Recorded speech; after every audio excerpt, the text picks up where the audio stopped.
Trinidad and Tobago's richest families built fortunes quietly, but their influence reaches almost every corner of the nation. In this video, we'll reveal the top richest families in Trinidad and Tobago and explore the hidden strategies that turned ordinary businesses into economic giants. Number 5. The Aboud family. Kicking off our list at number 5 is a name that's become synonymous with retail and real estate, the Aboud family. Their story is a classic immigrant saga, a masterclass in spotting an opportunity where others saw none. The family's journey in Trinidad and Tobago began when they migrated from the Middle East with Syrian-Lebanese roots. Like many entrepreneurial families of that era, they got their start in the fabric trade, learning the rhythms of commerce 1 yard of cloth at a time. This small foothold in textiles grew into a massive retail presence with the creation of the Aboud chain and the Giorgio's brand. These stores became household names, the go-to spots for fabrics of all kinds. Their success was so great that they even branched into manufacturing fabric locally. But the global textile industry is a tough one, and by the mid-90s, the family saw the writing on the wall. In a strategic pivot that would define their future, they wound down their fabric operations around 1996 and dove headfirst into property development. And they didn't just dip their toes in, they made a splash. The George Aboud and Sons Group, or GASL, began developing commercial real estate with a bold and visionary zeal. They acquired a trio of shopping malls that are still major commercial hubs: Starlight Shopping Plaza in the west, Center City Mall in the heart of Chaguanas, and Tropical Plaza down south. Their portfolio exploded to include a huge range of commercial and residential properties, plus significant land holdings for future projects. But their crowning achievement might be the Eastgates Mall in Trin City. Conceived by patriarch George Aboud and brought to life by the next generation, the mall officially opened in late 2022, after a sod turning back in 2017. This modern, multi-story facility, featuring a popular family-focused bowling center, represents the peak of their pivot to property. More recently, in a move that cemented their status as real estate titans, a consortium including John Aboud was part of a group that agreed to acquire the iconic Trin City Mall in a deal valued at around $502 million in April 2025. From fabric merchants to mall moguls, the Aboud family's incredible ability to reinvent themselves lands them firmly on our list. Number 4. The Rahal family. At number 4, we have the Rahal family, a dynasty whose influence is felt across pharmaceuticals, real estate, and even politics. While they've been a force in local business for generations, their most visible impact has been the complete transformation of the nation's pharmacy scene. For most Trinidadians, the name Rahal is inseparable from Superfarm. While not the sole founders, key members of the Rahal family were instrumental in the company's launch and vision. Their goal was to bring a US-style big-box pharmacy to the islands, a one-stop shop with extended hours and a massive selection of products. This business model, which is now part of the larger Augustini's Limited conglomerate, forever changed what consumers expected from a pharmacy. Before Superfarm, the idea of a 24-hour pharmacy was rare. The Rahals helped make it a common convenience. But their empire goes far beyond the pharmacy aisles. Through companies like Broadway Properties and Trinity Housing, the Rahal family has built a powerful real estate portfolio, developing major commercial and residential properties across the islands. This has sometimes put them in the public spotlight. In 2010, then Attorney General Anand Ramlagan made claims in the Senate regarding cost overruns on government housing projects involving companies linked to the family. At the time, a company representative strongly refuted these claims, calling them totally and absolutely false. The family's business ventures have also faced hurdles abroad. Around 2010, reports surfaced that AmeriCorp, a Florida-based company headed by George Rahal, was facing foreclosure lawsuits on mortgages totaling nearly $14 million. Despite the challenges, the family's influence remains deeply woven into the Trinidadian economy. Their political connections are also well known, with John Rahal having served as a prominent government minister and mayor of Port of Spain. And in April 2025, Anthony Rahal was part of that same powerful consortium, alongside John Aboud, that agreed to acquire Trin City Mall, cementing the family's position as key players in high-value commercial real estate. Number 3. The Bhagwansingh family.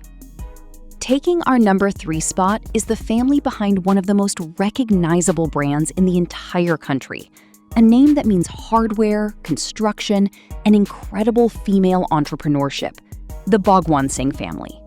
The architect of this empire is the matriarch, Helen Bhagwansingh, whose life is one of the nation's most celebrated success stories.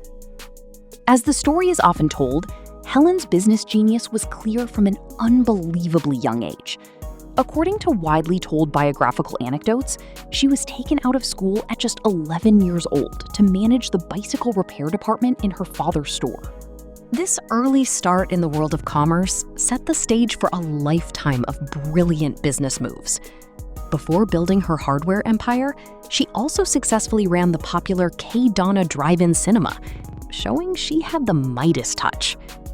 The turning point came in 1969, when she was asked to help with a struggling hardware store in Sealots, Port of Spain. What she did next is the stuff of legend. With a relentless drive and an amazing feel for the market, she transformed that single store into the foundation of the Bhagwansingh's hardware chain, now a dominant force in the nation's retail sector. But Helen Bhagwansingh didn't stop there. She had a bigger vision. She wanted to control the supply chain. This led to a series of bold acquisitions. In 1996, the group reportedly acquired Dan Steel, a major steel manufacturer. 2 years later, in 1998, they followed up by acquiring Centrin, Central Trinidad Steel Limited, becoming a dominant force in the nation's steel manufacturing industry. This strategy created a construction powerhouse. The Bhagwansingh Group could now manufacture steel and sell it directly to people through their hardware stores. This synergy allowed them to become a leader in the market from top to bottom. And at its peak, the group became a major private sector employer with a workforce of over 1,000 people. For her massive contributions to business and national development, Helen Bhagwansingh has received countless accolades, including the Order of the Republic of Trinidad and Tobago, ORTT, one of the nation's highest civilian honors. She's also been celebrated by universities and media organizations as a titan of industry. While titles like Woman of the Millennium are honorary, they perfectly capture the public's immense respect for her achievements. Today, the Bhagwansingh brand is a monument to her vision and the family's lasting legacy. Number 2, the Mouttet family. Clinching the number 2 position is the Mouttet family, the dynasty behind the company that has completely defined how Trinidad and Tobago eats out. If you've ever had KFC, Pizza Hut, TGI Fridays, Subway, or Starbucks on the islands, you've been a customer of the Mouttet empire. According to family accounts, the business journey started from practically nothing. The story goes that it all began in 1958 with just 1,500 Trinidad and Tobago dollars and an early deal in peanuts. From these small beginnings, the family, led by figures like Victor and later his son, Christian Mouttet, showed an incredible talent for spotting profitable ventures and scaling them up. Their biggest move was the creation of Prestige Holdings. The company was formed in 1972, and its first major get was the franchise for Kentucky Fried Chicken in 1973. The first KFC restaurant opened in St. James and became an instant cultural phenomenon. The acquisition was a landmark deal for its time, setting the stage for decades of dominance in the fast food industry. Under the Mouttet family's leadership, Prestige Holdings went on an acquisition spree, bringing some of the world's most famous brands to the Twin Islands.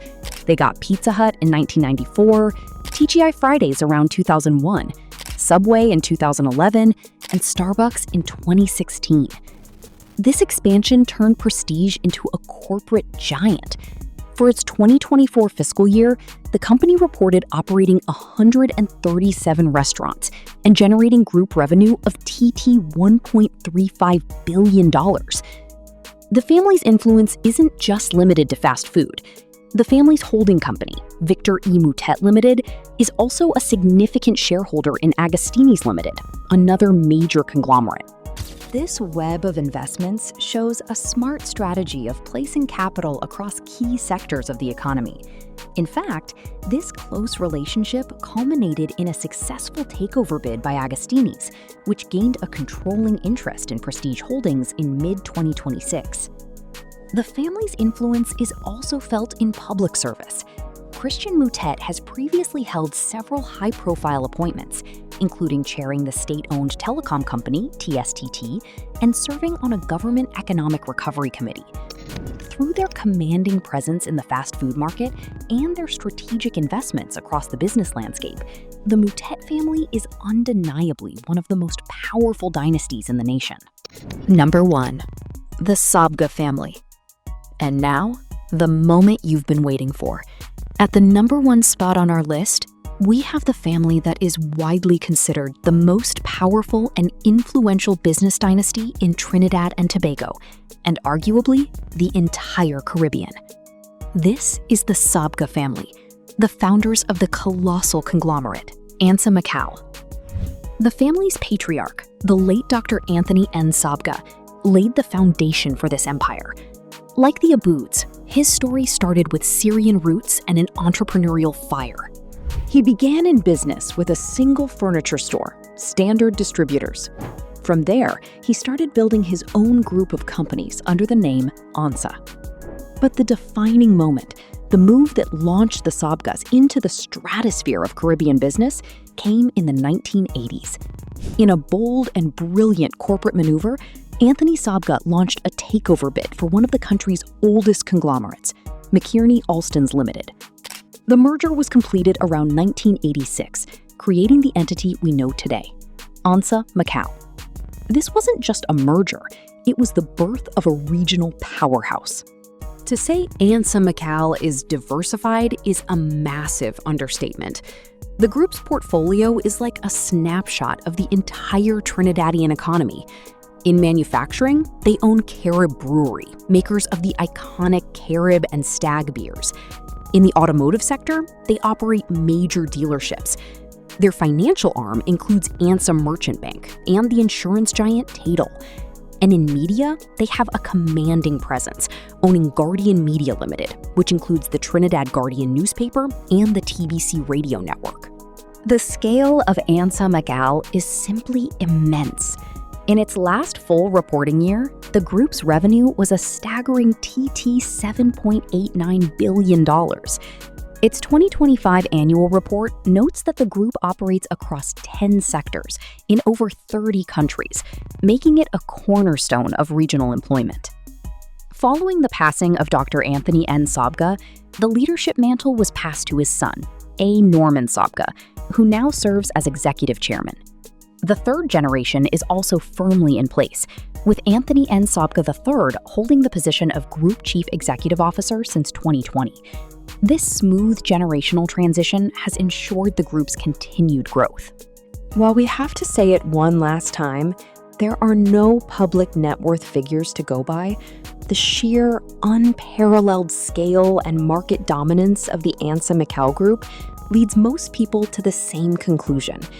The Sabga family sits at the absolute apex of wealth and influence in Trinidad and Tobago. They don't just participate in the economy, they are a force that shapes it every single day.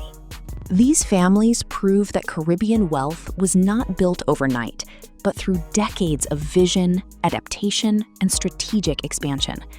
Their stories reveal how entrepreneurship, family unity, and long-term thinking can transform small beginnings into economic legacies that shape entire nations. Which family's rise surprised you the most? Share your thoughts in the comments below. If you enjoy discovering the stories behind powerful business dynasties, consider liking the video, subscribing, and watching the next documentary on the end screen.